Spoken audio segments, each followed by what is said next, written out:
Okay, so let's continue to this example. This is a MLE for the sinusoidal phase. We did this. We did this before. We did it. Okay, and it's jointly sufficient. If you recall, when we are talking about sufficient statistic, it's jointly sufficient. Okay, so we now consider the problem in example 3.4, which we wish to estimate the phase phi of a sinusoid embedded in noise. So it's x of n equal to a cosine 2 pi f0 n plus phi plus a noise, and you take multiple samples, where Wn is Wgn with variance sigma squared, and the amplitude A and frequency f0 are assumed to be known. We saw in chapter 5 that no single sufficient statistic exists for this problem. The sufficient statistics are this, right? We call it joint sufficient, right? Jointly sufficient. 这两个是共同联合起来才 sufficient 哦，单一的话就不是 sufficient 哦。这个在第五章已经讲过，那这个如果有不是很清楚，可以稍微再复习一下。No single sufficient statistic exists for this problem. The sufficient statistics are this. The MLE is found by maximizing P of x phi, or this, right? P of x phi, if you write it out, it will be a Gaussian distribution treating this like a mean, right? You treat it like a mean and put it in the Gaussian distribution, you get this. Or equivalently by minimizing this. Okay, here is a trick. Here's a trick. You want to maximize this over what? When we are maximizing something, we always have to talk about what are the parameters to be adjusted so as to maximize the whole function. In this case, it will be phi, because after x is posteriori. Remember it's like a 希腊字还是什么字的，叫做 posteriori。posteriori 的，你会在很多文章跟这门课里面的专业术语里面，你看到这个字 posteriori， 意思就是量测之后，已经取得 data 之后的意思。So posteriori, x should be treated like a constant. Then you have phi as a variable. So you want to maximize this, but this has no phi. So this term can be discarded. This term has no phi. It can be discarded. So if you discard this, you have exponent of this. But exponent is monotonic. So it doesn't matter, right? It doesn't matter. You take the log, you get rid of it. Then you get this remaining term. Okay, so you get a point. You get a point here. We want to discard unnecessary terms to make it simple. That's the thinking. That's a thinking process. As a result, you can say equivalently, this thing is not equal to that, but it's equivalent. In terms of maximization, it's equivalent. And you have a minus sign, so it becomes minimizing. Okay, minimizing this. So you have this, minimizing this, you get this. And then to do minimization, what we do is we do differentiation with respect to the parameter.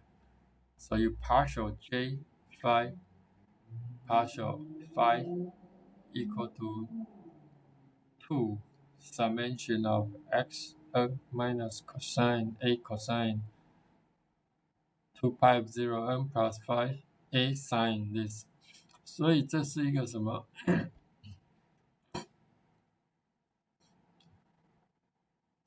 想一下哦，这是一个把这个做 differentiation 的动作。那你要 differentiation with respect to phi， 所以你要用 chain rule。为什么？因为这里面没有直接是 phi 嘛，它是 cosine 什么 f2 pi 加 phi， 所以这不是直接是 phi。So you have to use chain rule. And the next thing is you have to use the polynomial differentiation。这是一个 cosine 的二项式。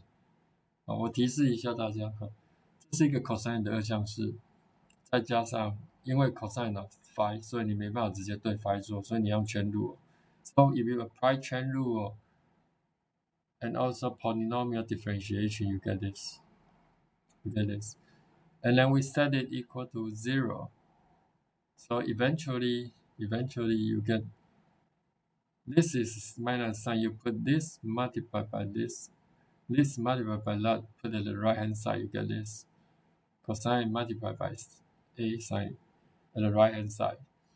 And x a sine at the left hand side. By the right hand side, maybe approximated by this. This is we have this in the midterm exam. Recall we have done this in the midterm, and the idea is if you have high frequency terms, you sum it up together. They cancel out with respect to each other. So high frequency term like the 4 pi f0, this is high frequency term. It goes to 0 if f is not near 0 or 1 over 2. That's the left hand side of 7.1, 7.14. When divided by n and set to 0, will produce an approximate MLE which satisfies this because this is approaching 0.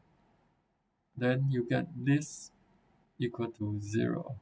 And remember it's approximate because asymptotic for large data record. So upon expanding this, we have this equal to this.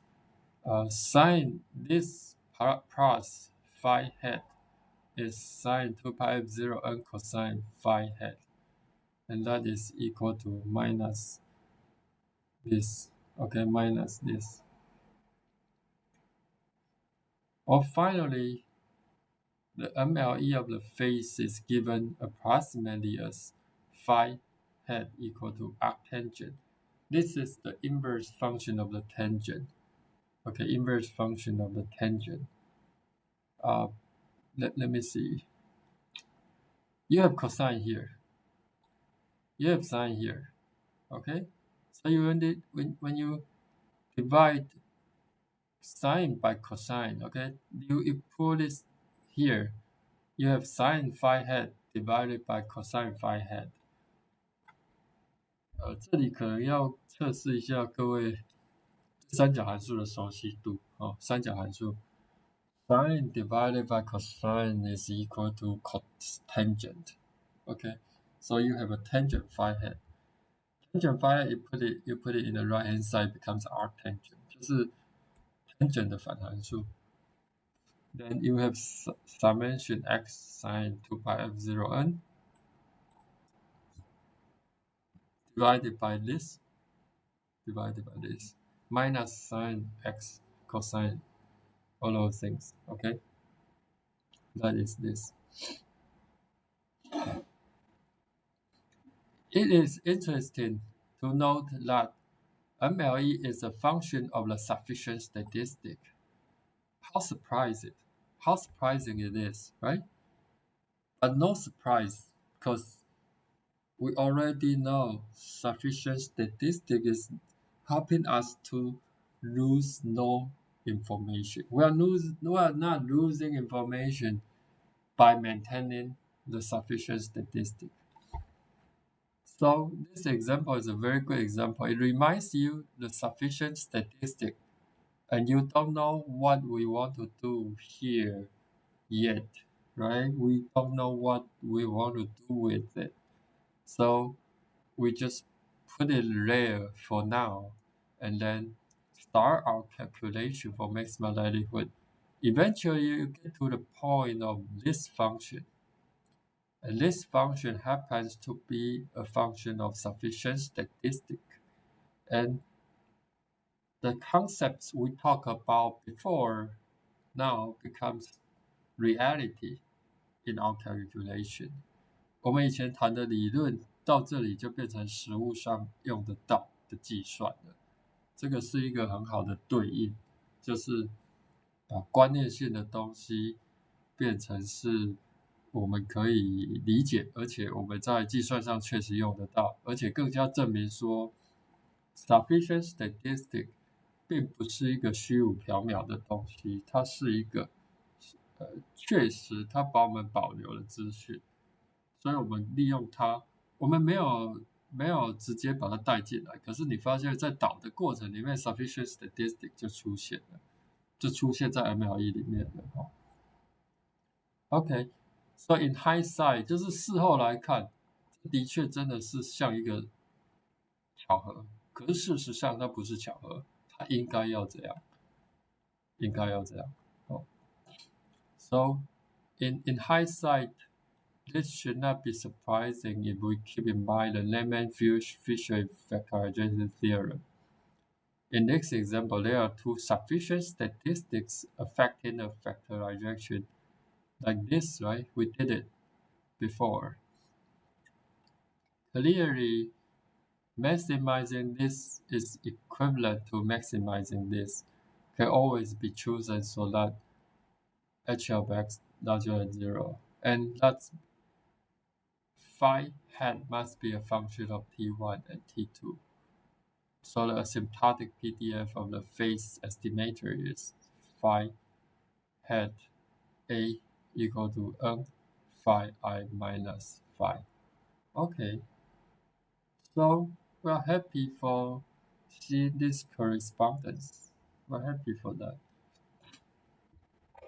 Right, if you calculate and at the final step you find sufficient statistic to be inconsistent with your maximum likelihood, then you may be confused. Right? You may be confused. How come we talk about sufficient statistic and then we need more than sufficient statistic to describe the MLE? How come that would happen? It doesn't make sense, right? So now you know sufficient statistic is sufficient in describing the MLE. Okay, so from previous example, we have I phi equal to this. So the asymptotic variance is this. You take the you take the inverse of this inverse, so it becomes this.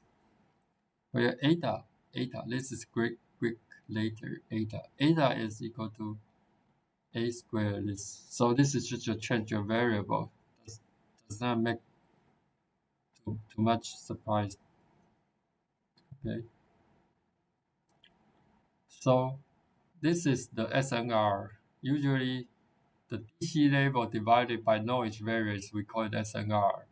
In communications and signal processing, there are slight different definitions for SNR, but mostly conceptually, they will be defined by putting the signal energy at the denominator and then noise energy at the I'm sorry to correct my statement.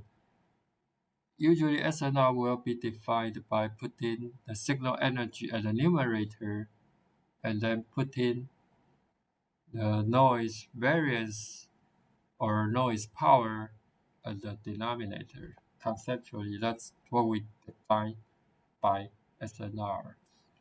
So to determine the data record for asymptotic mean and variance, to apply, we perform a computer simulation using a equal to 1, f0 equal to 0.08, phi equal to pi over 4, and sigma squared equal to 0.05. Okay, so this is just a setup, and then we list it in table 7.2. So you see, with the increase of the data record, our mean is getting more and more accurate to compare with this, right? And then n multiplied by variance is getting closer and closer to 1. So if you are doing simulations, you get closer and closer to 1. Okay, this is like what? I believe most of you have done simple communication simulation, right? For example, BPSK, QAM，你们一定做过 BPSK 或者是4矿 A 矿 error rate 的 simulation，对不对？像这样的 simulation，你通常 simulate 的数目越大，算出来的那个 error rate 是越准的。OK， 这个是同样的意思。All right, so then let's try to take a look at CILB. Asymptotic variance of CILB is like this, and you do the calculation, you get that. Listen. So examine the results, we see the peculiar trend. For low SNR, variance is higher than the CILB. Only at high SNR is a CILB attempt. 所以就是说数目越大了哈，数目越大 ，SNR 越高，那就越接近这样子。Okay, so this is SNR and mean, and you see its approaching effect. And this is variance, and you will see that you see asymptotic variance to be closer to the actual variance with the increase of SNR. Okay, so let's take a break and come back next session.